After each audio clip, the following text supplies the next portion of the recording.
À l'approche du 1er juillet, tous les yeux sont braqués vers les gens qui se retrouvent à la rue. Mais l'époque où c'était un problème estival est révolue. Le parc locatif était plus abordable au Québec. On se consolait en disant que c'était pire ailleurs au Canada. Là, maintenant, on est en train de rattraper les pires réalités là, dans le pays. L'absence d'un logement décent, c'est souvent ce qui limite la réalisation d'un paquet de droits, le droit de participer à la société, le droit d'avoir une alimentation suffisante, d'avoir un endroit sécuritaire, un endroit digne.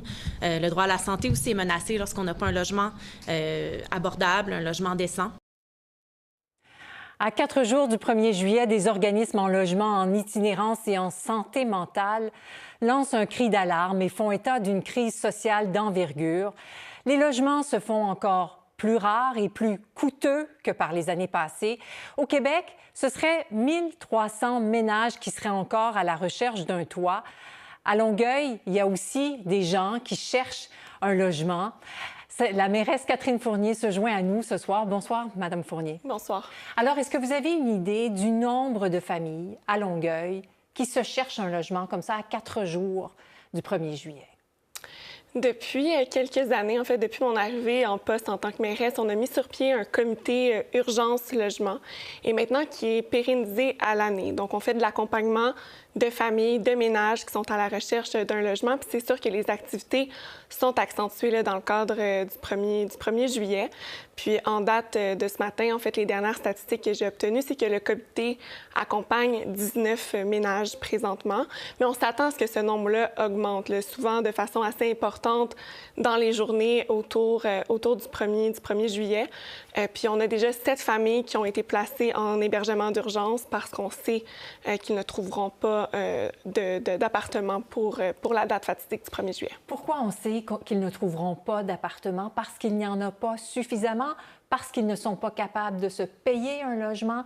Quel est le portrait, la situation de ces personnes qui ne seront pas capables de se loger? Il y a plusieurs facteurs.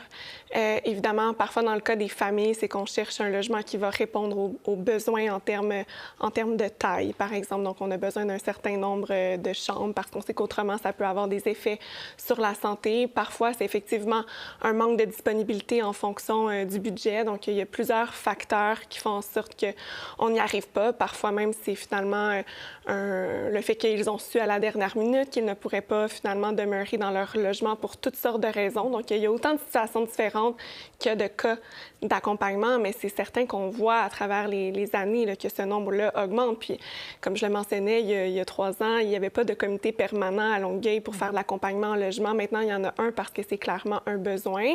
Somme toute, selon nos statistiques, là, on est à peu près aux mêmes données qu'à pareille date l'an dernier, mais on n'a pas encore le portrait total de la situation parce que parfois même, ça va augmenter dans la semaine qui suit le 1er juillet parce que des fois, les gens sont capables de se loger chez des amis, chez de la famille pendant un certain temps, puis viennent cogner à notre porte et on a un accompagnement avec la Croix-Rouge. Donc, la Ville de Longueuil contribue et la Croix-Rouge et les gouvernements également, le gouvernement du Québec, pour qu'on puisse offrir cet hébergement d'urgence, souvent dans des établissements hôteliers, lorsque la situation le requiert. Évidemment, là, c'est dans des cas quand même exceptionnels. Dans un point de presse ce matin, les organismes, eux, disaient « ça a beaucoup augmenté ».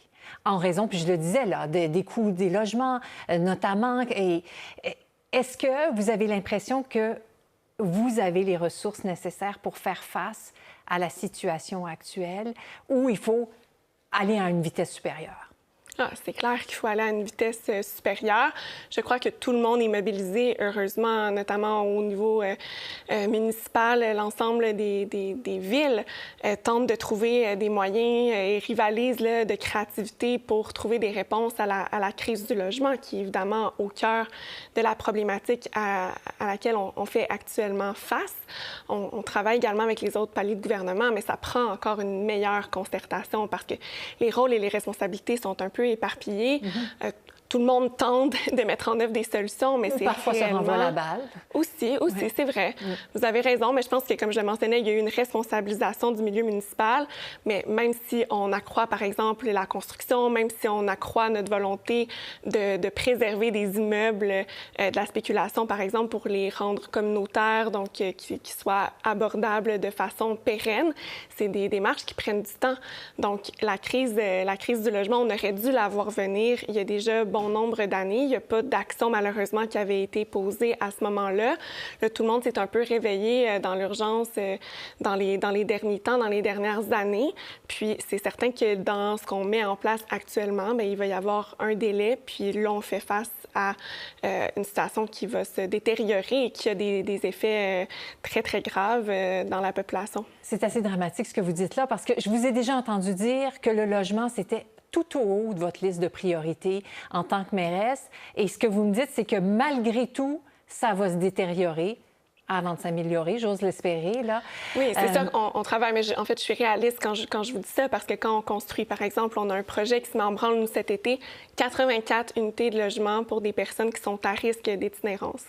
Puis c'est sûr que même si le chantier se met en branle cette année, il n'y aura pas de logement disponible avant à peu près 2 ans, le temps de la construction. Puis ça, si tout va bien, on a également un immeuble de 100 logements abordables pour les aînés. C'est la même chose. On fait une construction en 2 ans, puis déjà, c'est quand même rapide, somme toute, considérant les différents délais. Donc oui, ça va venir soulager, mais dans l'intervalle, il y a évidemment toutes sortes d'actions qu'il faut poser dans l'urgence, mais effectivement, les statistiques s'accroissent. Parce que le risque, vous l'avez dit, c'est l'itinérance.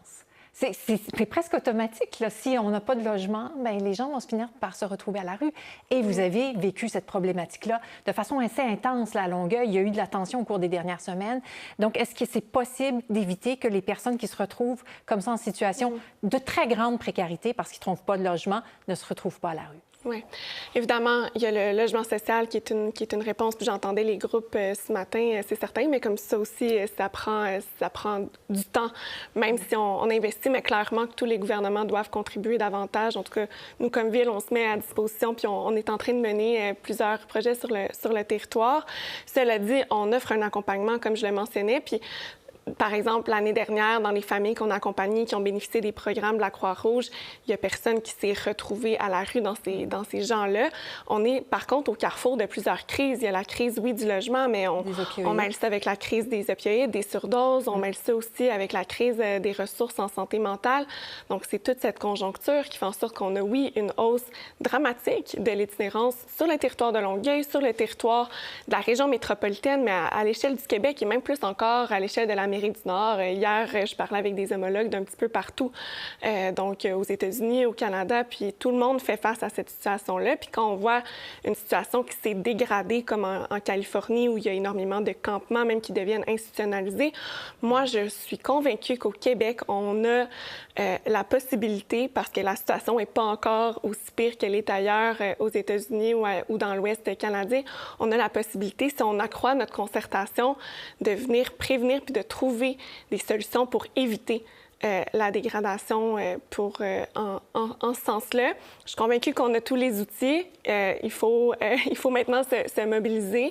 Puis, personnellement, à Longueuil, on a un milieu communautaire qui est très tissé serré. On travaille très bien aussi avec les autres ordres de gouvernement, que ce soit le fédéral, que ce soit le Québec avec Lionel Carman, qui est notre ministre, qui est notre député. Mais encore faut-il que ça puisse se répercuter à l'ensemble du Québec parce qu'il n'y a pas de frontières. Hein. Si on améliore la situation à Longueuil, que ça dégrade ailleurs, effectivement. Ouais. Catherine Fournier, mairesse de Longueuil. Merci beaucoup. Merci beaucoup à vous. Pour voir nos émissions en entier, rendez-vous sur la chaîne ICI RDI.